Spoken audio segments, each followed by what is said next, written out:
इन गुरु जी की वाणी पर विश्वास करते रहने और लगातार भक्ति करते रहने के कारण सबरी का जो स्वप्न था कि एक दिन परमात्मा मेरे आंगन पर आश्रम पर आएंगे और हमें दर्शन देंगे, तो गुरु जी की प्रीति और विश्वास होने के कारण उसका सपना जो है साकार हुआ और नारायण हरि श्री राम के रूप में उनके आश्रम पर पधारे।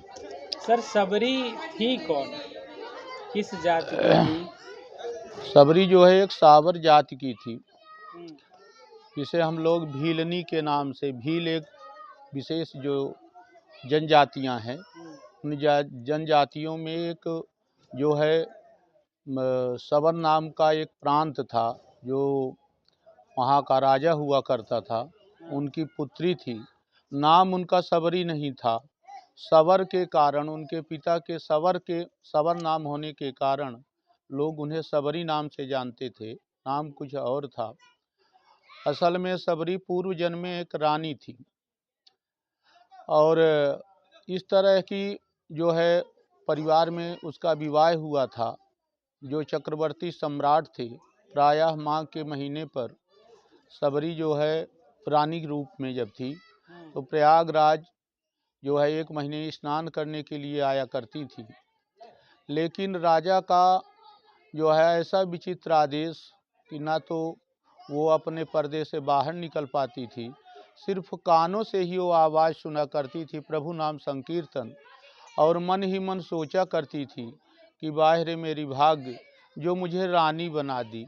यदि कहीं मैं साधारण जाति में मेरा जन्म होता तो मैं खुल करके घूम पाती, इन साधुओं महात्माओं का संग कर पाती और भगवत भजन कर पाती।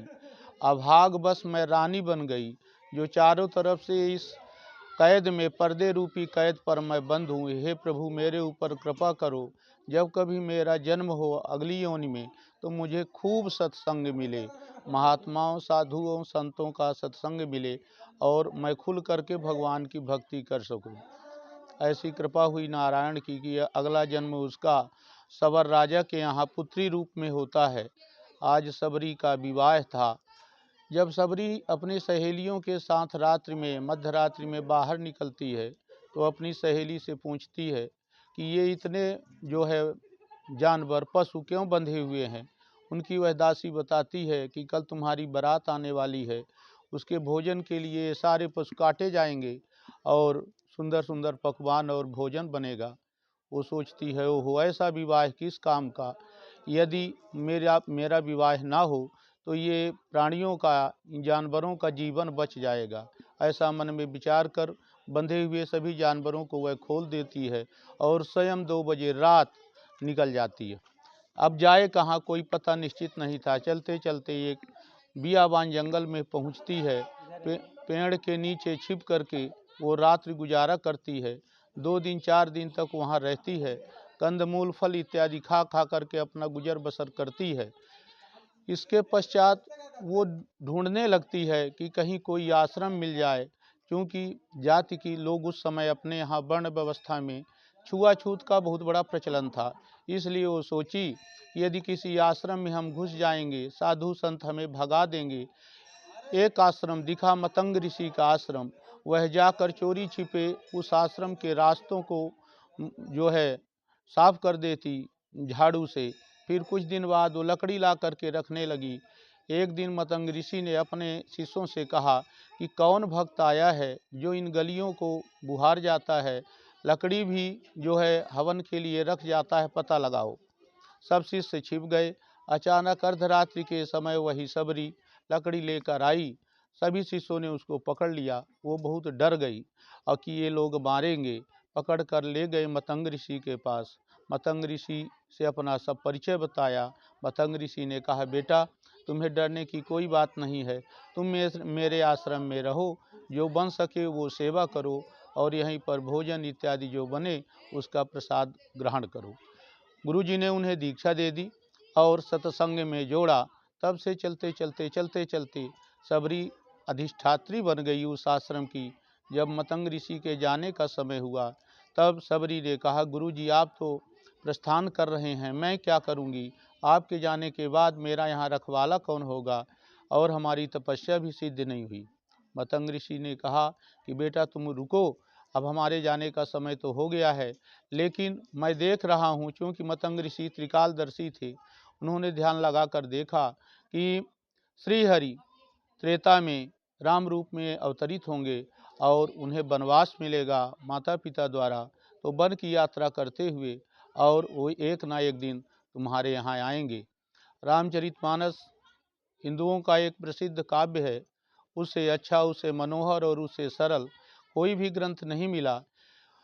इतने भक्त हुए प्रभु श्री राम के, लेकिन जो उपदेश नवधा भक्ति का सबरी जी को मिला, श्री राम जी ने अपने मुखार बिंद से जो ज्ञान दिया, जहाँ तक जांच पात वर्ण व्यवस्था की बात है, तो श्री राम जी ने अपने मुखार बिंद से ही कहा था, कह रघुपति सुनु भामिनी बाता, मानहु एक भगति कर नाता। मैं सिर्फ भक्त का जो है भक्ति का नाता मानता हूँ, और मेरे लिए ब्राह्मण क्षत्रिय वैश्य और शूद्र से मतलब नहीं है। कह रघुपति सुन भामनि तो ही नवधा भक्ति कहाऊँ तो ही पाही, सावधान सुन धर्म मन माही। प्रथम भगति संतन कर संगा, दूसर रति मम कथा प्रसंगा। गुरुपद पंकज सेवा, तीसर भगति अमान, अचौथ भगति मम गुण गण, करई कपट तजगान। मंत्र जाप मम दृढ़ विश्वासा, पंचम भजन सुवेद प्रकाशा। छठमो दयाशील समधर्मा, निरत निरंतर सज्जन धर्मा। सातों सम मोहिमय जग देखा, मोते संत अधिक कर लेखा। आठों जथा लाभ संतोषा, सपने नहीं देखिए पर दोषा। नवम सरल सब सन छलहीना, मम भरोस ही हरस न दीना। नव मह जिनके एकौ होई, नारी पुरुष सचराचर कोई। अर्थात ये कहा कि वर्ण व्यवस्था से मतलब नहीं है, पुरुष और नारी से मतलब नहीं है, मतलब भक्ति से है। जो सत्संग करता है, गुरु की श्रद्धा पर प्रीति रखता है, भगवत भजन करता है, दूसरे की ईर्ष्या और निंदा नहीं करता है, इस तरह के मनोभाव मनोदशा जिस प्राणी की, जिस जीव की, जीवात्मा की होती है, उसी के ऊपर मैं सबरी प्रसन्न होता हूँ। और मैं ये देख रहा हूँ कि नव में नववीं भक्ति तुम्हारे हृदय में वास करती है, इसलिए मैं तुम्हें ढूंढ करके, बड़े बड़े ऋषि मुनि महात्मा जो कई युगों से तपस्या करते हुए आ रहे थे, उनके आश्रम में, उनकी कुटी में भगवान नहीं गए, लेकिन बाय सबरी कितनी धर्मात्मा कि स्वयं नारायण, स्वयं परमात्मा ही सबरी का पता पूछ रहे हैं कि ऐ महात्माओं, ऐ संतों, ये बताइए सबरी माँ कहाँ रहती है, सबरी माँ कहाँ रहती है। सबरी भी प्रेम में इतना विभोर कि भगवान आएंगे, ऐसा गुरु जी के वचनों पर विश्वास करते हुए, जब श्री राम हमारे आंगन में आएंगे, जब हमारे आश्रम में आएंगे, सुंदर सुंदर फल मैं उन्हें खिलाऊंगी। और उसको यह ज्ञान नहीं रहा कि किसी भी व्यक्ति तो जूठा खाने के लिए तैयार नहीं, तो परमात्मा हमारे जूठे कैसे खाएंगे। वो चखती है पहले कि ये बेर मीठा है कि नहीं, कहीं खट्टा तो नहीं है। हमारे प्रभु खट्टा नहीं खा पाएंगे, हम मीठा खिलाएंगी। कंदमूल फल ये अच्छा मीठा है कि नहीं है, इस तरह से उन फलों को चख चख करके और रखती है। और भगवान जरा सा भी विचार नहीं करते, उस भक्ति भावना में बहते हुए सबरी के जूठे बेरों को खाती है। धन्य है शबरी माँ, उसे मैं बार बार दंडवत प्रणाम करता हूँ। बहुत बहुत धन्यवाद सर। और यह शबरी माता का वृतांत सुन करके हृदय जो है अत्यंत विहल हो गया है। और सच में आपकी जो बताने की शैली है, और आपने जो रामचरितमानस का पान किया है, वह ऐसा लगता है कि हृदय में आपने बैठाया हुआ है। आपने जो हम सभी को नवधा भक्ति के बारे में बताया, और आपने उसमें कहा कि नौ भक्तियों का जो ज्ञान था वो माता सबरी के अंदर था, या नौवीं भक्ति का था। ये एक प्रश्न है कि जो भगवान ने नवधा भक्ति के बारे में माता सबरी को बताया, तो उसमें नौ भक्ति उनके अंदर थी। नवो भक्ति थी, नवो थी। तो सर उसका एक हिंदी में थोड़ा आपसे जानना चाहेंगे कि प्रथम भगति सन तनकर संगा, हाँ, मतलब पहली भक्ति उसको ये हिंदी है, में थोड़ा। हाँ सर। प्रथम भगति संतन कर संगा, तो संतों का सत्संग हो जो सबरी के पास था। दूसर रति मम कथा प्रसंगा, जिस प्रकार कामदेव के लिए रति की आवश्यकता होती है उतना आदमी लिप्त हो जाता है, उतना लिप्त होना चाहिए परमात्मा में। परमात्मा में वो भाव, वो मनोदशा हो।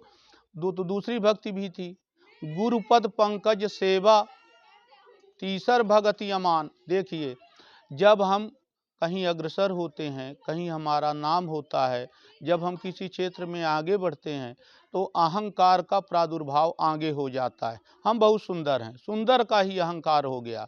हम बहुत धनपति हैं, इसी का अहंकार हो गया। हम विद्वान हैं, इसी का अहंकार हो गया। तो उसमें बताते हैं गोस्वामी जी कि प्रभु कहते हैं कि गुरुपद पंकज सेवा, गुरु जी के पद पंकज पर, कमल रूपी चरण कमलों पर प्रीति हो। तीसर भगत यमान, मतलब अमान हो, मान सहित ना हो, अभिमान सहित ना हो, मान रहित हो। चौथ भगत मम गुण गण, हमारे गुणानुवादों का गुणगान करे। और कैसे गुणगान करे? कपट छल को त्याग करके। ये नहीं कि दिखावा के लिए हम पीताम्बर धारण कर लें, चंदन लगा लें और मौली धारण कर लें, माला पहन लें, लेकिन वास्तविक क्रियाकलाप हमारे कुछ और हों। तो इसलिए जो है कहा गया है कि कपट छल को त्याग करते हुए ये कार्य करें। मंत्र जाप मम दृढ़ विश्वासा, मंत्र जाप जब हम करें तो मंत्र जाप माला भर जपने से मतलब नहीं है। हम उस मंत्रों पर, जो मंत्रराज है जिसका जाप कर रहे हैं, जो हमारे इष्ट हैं, उन पर हमारी प्रीति और विश्वास होना चाहिए।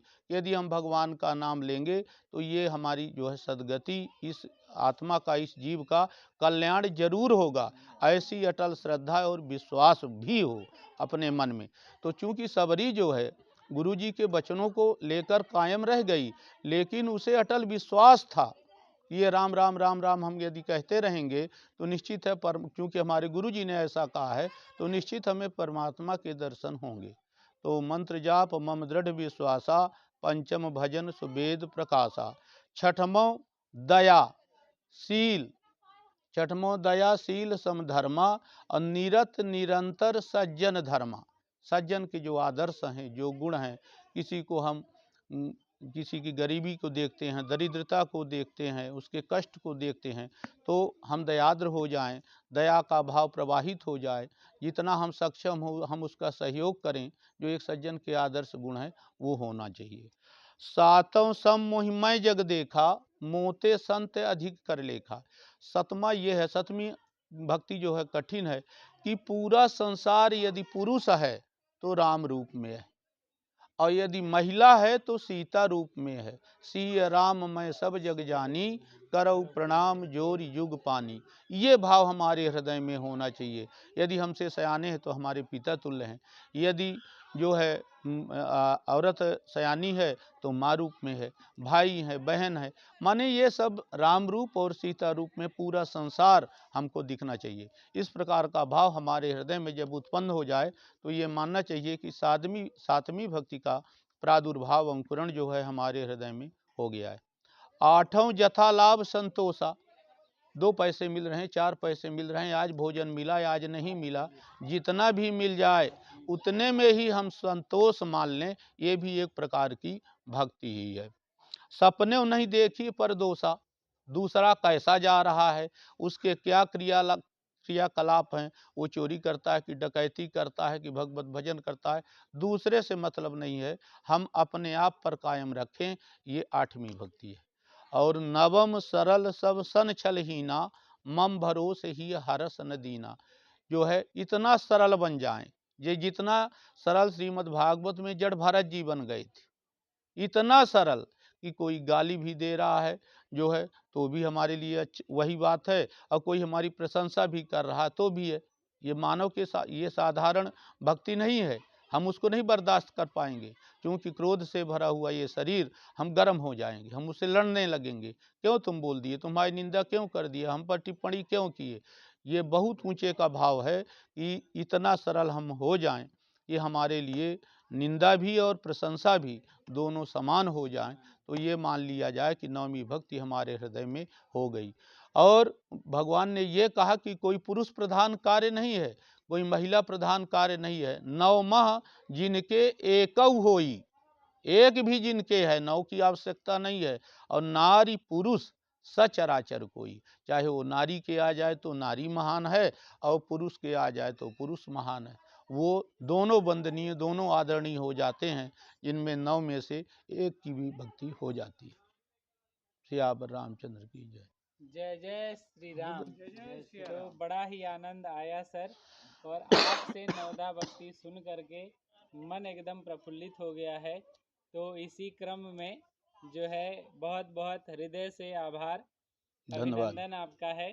क्योंकि सर जो चीज़ें हम सभी ग्रंथों में पढ़ते हैं वह केवल पढ़ने मात्र का है, लेकिन सच में जो उस रस का पान किया है, जो उसमें डूब करके उसके अंदर के जो मूल तत्व है निकाला है, वह आप जैसे सिद्ध संतों के दर्शन से, आप जैसे सिद्ध संतों के संगति से ही प्राप्त होता है। ऐसा मैंने यह पाया है, ऐसा मैंने यह विचार किया। क्योंकि जब मैं चित्रकूट से आया था तो मेरा जो संपूर्ण कार्य था वह राममय था, ठीक है। मैं जब व्यवहारी आया तो यह विचार करता था कि क्या यहाँ मन लगेगा, मन करता था कि भाग जाए, कहाँ आ गया मैं। लेकिन कामतानाथ जी की असीम कृपा से आज मैं बताना चाह रहा हूँ आप सभी को भी कि कामतानाथ जी की कृपा से असीम जो राम भक्त मिल गए मुझे, तो मैं इस व्यवहारी में निवास कर रहा हूँ और अब तक आपके ही भरोसे मेरा कार्य चल रहा था। आप सभी श्रोता गणों से भी यह कहना चाहूँगा कि मैं ये वही सर है जिनके बारे में मैं आप सभी को बताता था कि रामचरितमानस कंठ है। आप प्रसंग एक बार छेड़ के देखिए, वह कोई भी प्रसंग हो हर तरीके से आप सभी को बता सकते हैं। तो मैं कभी कभी जब परेशान होता हूँ, माया रूपी संसार है ये, तो जब माया प्रभावी होती है तो ज्ञान लेने के लिए मैं सर के पास आ जाता हूँ। और कभी कोई भी टॉपिक छेड़ करके सर से, चाहे वह रामचरितमानस का हो या कोई भी प्रसंग हो, मैं उसको जानता हूँ, सुनता हूँ, बड़ा आनंददायक लगता है। तो इसलिए आज के इस वीडियो में सर का इतना बड़ा जो उपदेश है नवधा भक्ति का, वो हम सबके जीवन में उतारने योग्य है, हम सबके पालन करने योग्य है, ठीक है। तो इन्हीं शब्दों के साथ मैं अपनी बाड़ी को विराम देता हूँ और मिलूँगा आप सभी के साथ नए वीडियो में किसी नए महात्मा के साथ। तब तक के लिए जय जय श्री राम।